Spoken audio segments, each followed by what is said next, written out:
Hello, welcome back to the channel. Now most of you know I've spent the last 2 years converting this Mercedes Vario into a luxurious overlander, and for that reason I really want to fit the best water filter I can possibly fit in my Mercedes Vario. So let's take this out of the box, take a close look at all the different components before I go and install it into the Vario.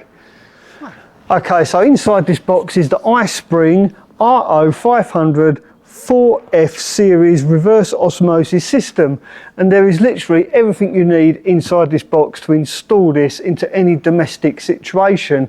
Because of that, I think it's going to be perfect for my Mercedes Vario. So let's take it out and take a close look at all those different components.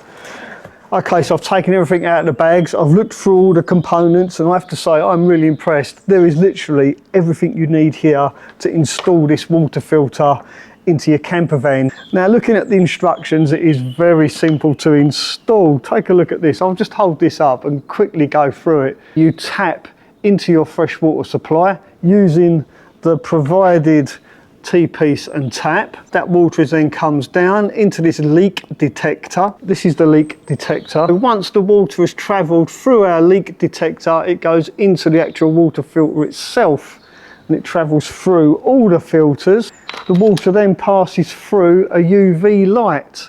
So once it's gone through our UV light, it then goes up to the water tap itself, or the faucet if you like, which is this rather nice looking tap here. I really like this, but I'll show you that in action later on. Now because the iSpring water filter has got a built-in pump and it has got this UV light, you do need a power supply to go into this, and that is provided by this very small, very compact AC to DC power adapter. So this will need to be plugged into a 240 volt supply, and this steps it down to 24 volts. And of course they do supply you with all the necessary pipe work that you will need. So that's all the components there, everything we need to install this into a camper van. So let's talk about the actual filters themselves. What do they actually do? After all, there is 4 of these filters connected to this. This is a sediment filter. That's filter number 1. That takes the grit out, I guess you could say. And then we've got the anti-scowl filter.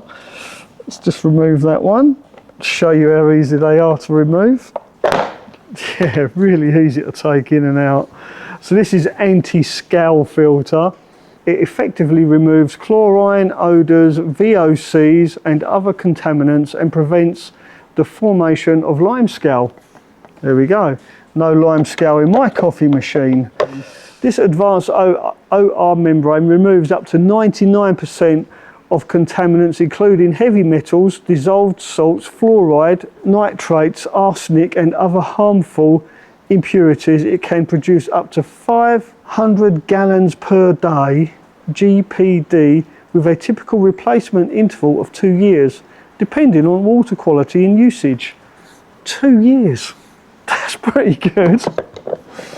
This advanced filter combines active carbon filtration with remineralisation. There you go, remineralisation.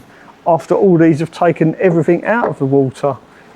So we've effectively got 4 stages of filtration and a backup UV light to stop any harmful bacteria or viruses getting through this. Now remarkably, despite this high degree of water filtration, the flow rate is still quite reasonable. In fact, they state that you can fill a cup of water in less than 10 seconds. Right, without further ado, let's take this now and install it into my Mercedes Vario and put this to the test. I'm really proud of this van, but the first thing I need to do before I fit this water filter is make sure it actually fits inside my rather small cupboard.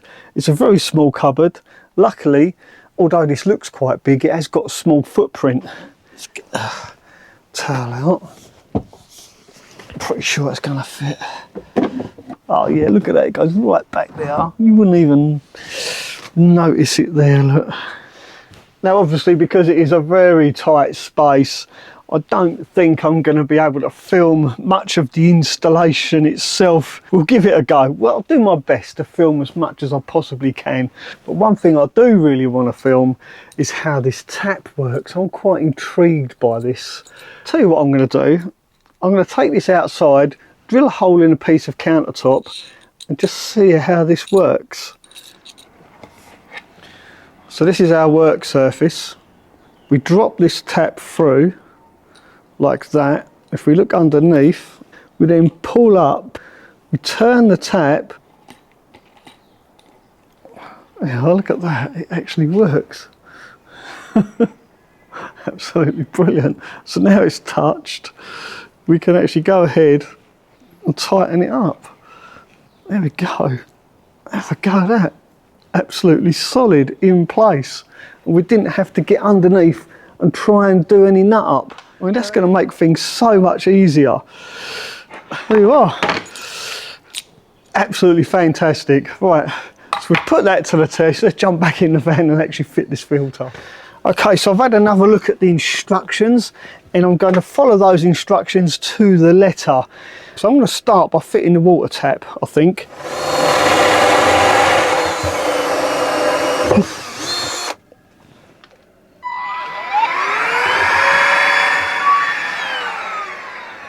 So these push fittings go in, that's like that, that's locked. That goes in there like that. So this blue clip is to ensure that it doesn't come undone. Oh, there we go, it's focused now. You can see that blue clip. That just ensures that that is never going to come undone. Okay, so we've got that on now, we've got that. This goes that way, hold that like that. Thread our pipe through the hole. Look at that, really easy to put in. So that drops down. And I guess we just entrust it that it's actually fell into place. I'm going to pull that out of there just to make it easier. And then we'll turn this around and around. Yeah, that's working. And there, tight as. There we go, put our top back on. Done.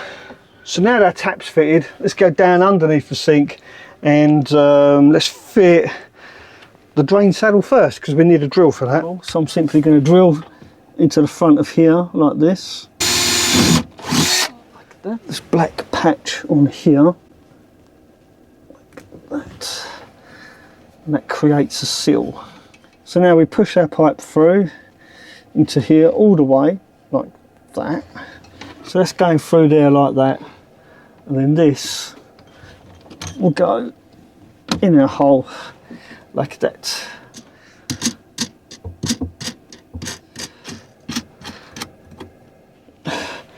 Right, so I've done those up. Now I'm going to turn that way, I think. And then this drain pipe is ready to connect into the water filter once I place it here. There goes the water. And there as well. There we go. That one in there. That one in there like that. And that's it. That's that done. Let's mop this water up. Okay, well that was a little bit of a tight squeeze. Now I have drilled a hole through the side here. I've got my power cable there ready. So we're going to plug that in, make sure it goes all the way in, and then put our safety clip back on. So there you go, I've got all the pipes in place. The white one goes up to our tap. The red maroony one comes from our feed, and the black one is our drain. And I've got my power cable pre-installed here as well, ready for when we place the filter in position. Now before I do put the filter into the cupboard, I need to first plug in our UV light. Now it has got an arrow on here indicating the direction of flow. So basically water goes in this end and comes out this end. And it plugs into the main unit at the top here. Screws into place. So that's our UV light connected to the power, but to connect it to the machine we need to cut a piece of this pipe off, and luckily we've got plenty of length of this, so I'm just going to go ahead, cut that off, make sure our arrow is pointing in the right direction so the water comes out of here. So we want that one to go in there nice and snug, and again I shall put our blue clip on here just for safety measures to make sure it doesn't inadvertently come undone. There we go. we've got a push fit in here with a blue safety clip. So this one now goes into there, and this goes up to our tap. I'm going to cable tie this to here just to make it so that it's not flopping around in the breeze, as it were. I don't want these cables getting snagged. That's it, like that, to make it nice and neat. There we go.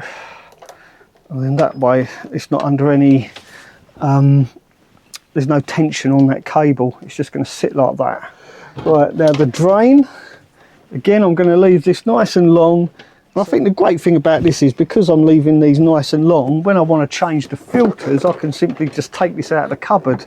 The feed goes into this side. That's our inlet. Push that in like that. Again, blue safety clip. Now I do need to plug in the power lead. There we are. I'm just going to leave it there, I think, on the edge. There we go. It's kind of installed. So let's turn the pump on, put some power to it, see if it works. Okay, so the first thing I'm going to do is turn on my water pump to bleed my actual system. I've not turned on the tap for the feed of the water filter just yet. Let's turn that on, bleed all the air out of my system. Make sure that's all clear first. That's it, turn that off. Now let's have a look, make sure there's no leaks where I've joined into. So I've got no leaks there, so now let's turn on that. The water is now going into the filters. Don't know if I should have the tap open or not. Maybe I should open that tap. New water, ah yes, we need to add power, don't we? So let's switch on the power and then we'll see what happens. Right, switching on the 240 volt power. There we go, what's going to happen now? Oh, turn my tap on as well. Oh, there we go. Yeah, we had air. As soon as I turned on my main tap, there we are. So all I did was open my tap up, let the air out, and now you can see the water's flowing. Now the water does look a little bit discoloured, but it did say expect that in the instructions until it's drained through. So I need to let this run for about 5 minutes before actually trying to drink it. You can hear my main water pump making a noise. I guess that's just normal. It will sort itself out. So I'm going to let this run for about 5 minutes and then we'll taste the water, see what it tastes like. But first, let's turn it off, let it build up pressure. Right, let's have a look, make sure there's no leaks. Well, I'm pleased to say I can't see any leaks under there. It looks okay. We've got 4 blue lights up here. Now, when one of these filters comes to the end of its life, these actually turn a different colour to let you know which one of these filters needs changing. All right, so I've had the tap running for a good 5 minutes, probably closer to 10 if I'm honest. So let's get a glass. Let's try this out. What's it taste like? That's the important thing, right? Look at that lovely crystal clear water. That's not flowing too bad at all, is it? I don't think that's too bad. The flow rate's quite consistent. Oh, let's turn that off. Right. Oh, bit of a funny moment now. Right, let's taste this, shall we? I'll tell you what, that tastes just like water, that. Nice, clean, crisp, fresh, safe drinking water from iSpring. Now, just as a little side note, they have been in business for over 17 years, so I'm quite confident that I can now go off grid for long periods of time without having to worry where I get my water from. And if you're interested in getting your hands on one of these filters, I will leave a link in the description of this video purely for your convenience. So there you go. Hopefully you found this video mildly entertaining, slightly informative. If you did, then don't forget to give it a thumbs up, and I'll see you very soon. Thanks for watching. Cheers. Oh, that's nice. Time for a cup of tea though, I think.